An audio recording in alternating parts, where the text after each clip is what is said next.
L'Ajuntament de Castelldefels disposa d'un circuit d'actuació contra la violència de gènere i l'entorn familiar, segons els quals els diferents agents i institucions de la ciutat treballen coordinadament per garantir els drets de les dones de viure lliures de violència masclista.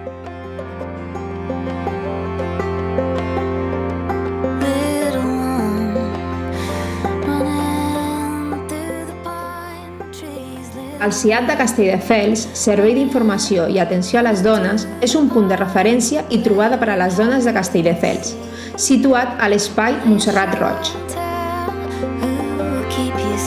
El CIAT de Castelldefels ofereix atenció personalitzada a les dones a través de les diferents assessories, informació i orientació, atenció i assessorament en situacions de discriminació per raó de sexe, assessoria jurídica i suport psicològic.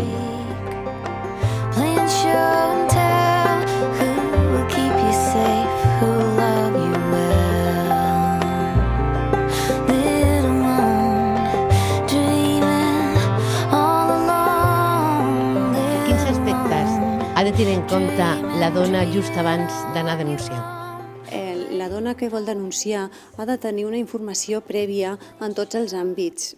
Jo parlo des del punt de vista jurídic, però abans d'anar a presentar una denúncia ha de tenir molt clar quins fets són els rellevants per denunciar-ho, on ha de posar èmfasis a l'hora de denunciar aquests fets i d'explicar-los, quines circumstàncies poden ser les importants, si hi ha testimonis, si hi ha, per exemple, si és un maltractament psicològic, si hi ha algun o físic, si hi ha algun parte que pugui acreditar el que ja està manifestant. A vegades aquesta situació de denunciar es produeix potser com si fos de forma explosiva, és a dir, potser no tenia interès o intenció de denunciar, però ha passat un fet puntual que li ha fet veure que aquesta situació és insostenible. Però insistim que és molt important que tingui una informació prèvia abans de presentar aquesta denúncia. Quines coses s'ha de tenir en compte una dona que pateix violència masclista quan vol denunciar aquesta situació i s'acosta a una comissaria? És molt important que, a part del que és l'àmbit jurídic, tota la informació que pugui tenir, també ha de tenir en compte que no serà un tràmit ràpid. És a dir, quan ella es presenti a comissaria al·legant que vol presentar aquesta denúncia, prèviament se l'hauran d'escoltar, haurà d'exposar els fets i això no és un tràmit que sigui ràpid. Llavors, ha de tenir en compte que si hi ha fills menors, des de luego intenti no portar-los a la pròpia comissaria i que tingui alguna persona de confiança que es pugui fer càrrec dels nens, perquè ja de per si és difícil interposar aquesta denúncia, si a sobre té el neguit d'estar patint dels nens, de si té que anar corrents a casa a atendre els nens, això tampoc l'afavoreix. Per tant, hem de tenir en compte que aquest procés no és ràpid, s'ha de tenir paciència, però el que no es pot consentir o hem d'evitar que pel fet que estiguin pendents de tenir que tornar a casa per cuidar dels nens, això les pugui perjudicar a l'hora de pensar jo no em puc esperar, per tant marxo cap a casa i no presento denúncia, perquè és molt important que si vinc a denunciar siguin uns fets que siguin recents. Quines són les principals raons des del punt de vista legal per les que a una dona li costa denunciar la seva parella? Quan una persona va a denunciar, es posa en marxa tot el mecanisme jurídic. Per això és important que abans de presentar la denúncia, aquesta persona estigui assessorada, per exemple, en els punts d'informació que tenim aquí a Castelldefels, que seria el CIAT, amb la que la senyora tindrà una entrevista amb l'advocada i sense cap compromís i de forma totalment confidencial se li explicarà les conseqüències del fet d'interposar aquesta denúncia. A vegades també venen quan ja han interposat la denúncia i el procediment està en marxa, però tot i així continuen tenint dubtes. Quan es decideixen a denunciar? Potser el moment en què ho veuen més clar és el moment en què potser s'ha produït una agressió física o potser també quan per la pròpia insistència dels propis fills que la inviten a que prengui aquesta decisió perquè la situació que es viu a casa ja és insostenible. I tot i així, sent coses molt evidents que s'han de denunciar i que aquesta situació s'ha de tallar, els hi costa perquè hi ha aquesta dependència afectiva cap a aquesta persona que potser porten molts anys convisquent. I també el que t'expliquen les dones que pateixen aquesta situació és que, per intentar justificar-ho potser, és que no sempre tot ha estat dolent i compensen les situacions dolentes a moments que han estat bons. Per tant, això els hi costa, els hi dificulta prendre aquesta decisió. Què serà de mi i dels meus fills si el denuncio i jo no treballo? Moltes de les dones que venen a assessorar-se tenen aquesta por perquè hi ha, dintre del que són les formes i els àmbits de violència, hi ha el maltractament econòmic, i moltes dones de les que venen o bé tenen una jornada laboral reduïda com a conseqüència de la maternitat o bé no treballen, llavors depenen econòmicament del marit.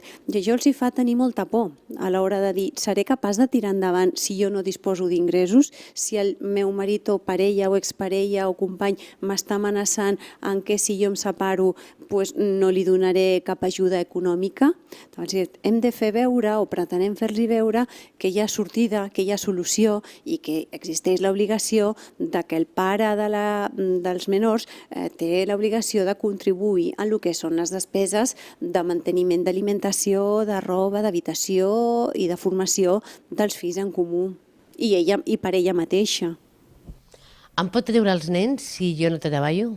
No, aquesta és una de les pors que quan venen a assessorar-se t'expliquen, que l'amenaça per part de la seva parella és: si tu decideixes denunciar-me o separar-te, que sàpigues que com que tu no treballes i jo disposo de recolzament econòmic, a tu et trauran els fills. I moltes dones s'ho creuen. Per tant, el que pretenem des d'aquest servei és fer-los veure que no és així, que no és el factor determinant. Precisament si ella no treballa, encara que no tingui ingressos, però té més disponibilitat per fer-se càrrec de les criatures. Per tant, això un jutge també ho valora. Si marxo de casa, perdo els meus drets? Aviam, hem de prioritzar la integritat de la dona. Evidentment, si és una situació de violència que ha denunciat o ja està en risc o no ha denunciat i t'explica aquesta situació, no cal que torni a casa immediatament quan sap que es trobarà el maltractador, però sí que s'ha de posar en marxa aquests mecanismes jurídics d'activar el tema de la separació o divorci, precisament per defendre aquest dret, perquè un dels seus drets és, quan un es separa, valorar la situació econòmica de cadascun perquè potser tingui dret a continuar ella visquent en aquesta vivenda. El fet de demanar hora amb l'advocada em compromet alguna cosa? No, el servei que s'ofereix des del CIAT és absolutament confidencial, per tant, el que ella ens explica, nosaltres evidentment no ho podem explicar portes enfora, i això també els dona amb ella una tranquil·litat, perquè de fet, quan venen aquestes dones, el primer que et diuen és la frase: jo només vull informació, és a dir, de moment m'haig de pensar, no estic preparada, li estic donant voltes, però no estic convençuda encara d'iniciar aquest tràmit. És realment important l'assistència lletrada a una víctima de violència de gènere a l'hora d'interposar una denúncia? En què em pot ajudar? És molt important perquè aquesta persona es sentirà acompanyada des de l'inici de presentar la denúncia, posant èmfasis a el que realment és important, recalcant fets recents i que són greus i que ajudarà a veure el que es trobarà a partir de que s'iniciï el procediment judicial. Aquest procediment serà llarg, per tant, si té qualsevol dubte, el fet de poder consultar amb el seu advocat en qualsevol moment, quan rebi una resolució o quan la citin a declarar o en relació amb quina situació es troba la persona a la que ha denunciat, les ajuda molt a sentir-se acompanyades per una advocada o advocat, perquè si no, a més, és que els hi pot crear molta indefensió quan veuen que l'altra part, la part imputada, sí que disposa d'aquest assessorament jurídic. Si denuncio com a víctima, puc tenir un advocat o advocada gratuïts que em defensin i assessorin en el procediment? Sí, la llei de justícia gratuïta estableix, i altres lleis també que tenim que regulen la situació dels drets a les dones que pateixen violència, regula el dret a les dones a ser assistides per un advocat, i la justícia gratuïta forma part d'aquests drets dels quals se l'informen en el moment en què interposa la denúncia. I el fet de ser víctima és com un torn especial, un torn que ofereix el Col·legi d'Advocats, i per fet de ser víctima automàticament tens dret a la justícia gratuïta. És a dir, amb independència de quins siguin els teus ingressos, s'ha de designar un advocat o advocada d'ofici. Si ja s'ha formalitzat la denúncia davant de Mossos, què passarà ara? Quan se celebra el judici? No serà ràpid, però sí que quan ella presenta denúncia davant dels Mossos, els Mossos el dia següent el que fan és citar a ambes parts amb una compareixença davant del jutjat de violència. I aquí se li prendrà novament declaració a la dona, per això la importància de que quan presenti denúncia faci menció a tots els fets relevants, perquè si el dia següent manifesta alguns fets que es va oblidar el dia anterior, això dificultarà després el resultat del procediment.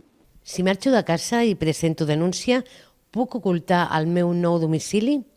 No m'obligaran al jutjat a donar la meva nova adreça? Sí, tu si has de marxar de casa precisament perquè la teva integritat està en risc i busques recolzament d'algun familiar o persones conegudes perquè t'acolleixin aquella nit per precisament evitar que aquest maltractador et pugui trobar en el moment que sàpiga que tu el vas a denunciar, no tens per què donar la teva adreça. Lo important és que els Mossos o el propi jutjat et puguin localitzar a l'hora de poder-te notificar alguna resolució del jutjat o si hi ha algun canvi, en lloc de venir a les 10 has de venir a una altra hora o qualsevol notificació que et puguin localitzar, però des de luego respectant la privacitat del que és les teves dades personals. Vaig interposar una denúncia i desconec què ha passat amb ella. Com puc informar-me en què tràmit es troba? Aquí la existència de tenir advocat o advocada a l'hora de ser assistit i de continuar amb aquesta denúncia. Moltes dones tenen molts dubtes després d'haver passat pel tràmit, d'haver denunciat i haver comparegut davant d'un jutjat, perquè el jutge no resol de forma definitiva. És un tràmit del procediment que probablement serà llarg. Per tant, la dona que es troba en aquesta situació o bé pot trucar i consultar en el seu advocat o advocada perquè l'informi en quina situació processal es troba el seu cas o bé, per exemple, venir als punts d'informació a les dones, al CIAT, perquè també se'ls expliqui la nomenclatura que s'utilitza en els jutjats, que si és un auto, si és una resolució, si és una sentència, per ells, elles, és difícil entendre la diferència. No saben si el procediment potser està acabat o és que estan a l'espera que celebri el judici. Per tant, el que es tracta és que tinguin la màxima informació. Què és una ordre de protecció? L'ordre de protecció és una mesura cautelar que també ve recollida per les nostres lleis, amb la qual és el jutge qui, després de valorar la situació de la dona, el que es diu, si es considera que està en una situació objectiva de risc, pot acordar una sèrie de mesures civils i penals a favor de la dona per evitar que aquest senyor tingui qualsevol tipus de contacte amb ella, sempre per preservar la seva integritat. Pot acordar mesures penals? Amb l'ordre de protecció es poden acordar tant mesures penals com mesures civils. Les mesures penals poden consistir en la prohibició de que el maltractador no pugui residir en una població, que no pugui aproximar-se al lloc de treball o al lloc de la vivenda de la víctima. També pot consistir en que no es pugui posar en contacte via ni telefònica ni telemàticament amb la dona i també inclús podria derivar en una presó provisional si els fets són molt greus.